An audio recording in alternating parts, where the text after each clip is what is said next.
Hello and welcome to Film Companion South. In this episode, we are going to be talking about Gantumoote, written and directed by Roopa Rao. The English translation of the title is Baggage, that is Bag Space Age. The film is about a schoolgirl named Meera, who beautifully played by Teju Belawadi. But say this translation out loud and you get what the film is really about. Baggage. Gantumoote is about the things we carry around like a school bag for the rest of our life. It's about things like memories, which Meera has. Sometimes you move on, like the pop psychology books tell you to, but you actually haven't really moved on. You're stuck in the same place. Meera is a bit like that. Meera will eventually and really move on, but this film is about this particular point in her life when she's kind of stuck with those memories and where they have left her at this point. It's like a page from her diary, and at every point the director cues us in to what this very sensitive girl, this very intense girl is thinking and feeling. Take the scene where Meera in class is slut-shamed.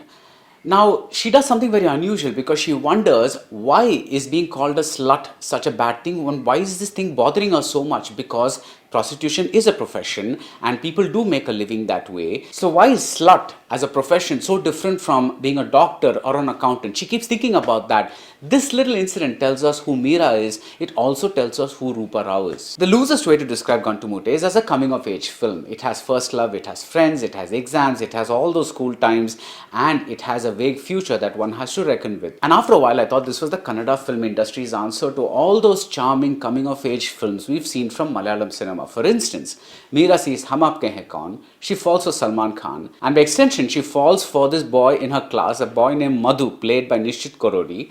And why? Because his hair falls on his forehead the same way Salman's does. But soon we realize that there is a very strong female gaze because Madhu is the one, as opposed to Meera, who ends up being objectified. We always see him through Meera's eyes. But despite this amazingly female gaze, this is not exactly a feminist film. This is just a movie about a girl at a particular time in her life, made by a director, a female director, who has probably been this girl at some point in her life. Roopa Rao's only cause is Meera.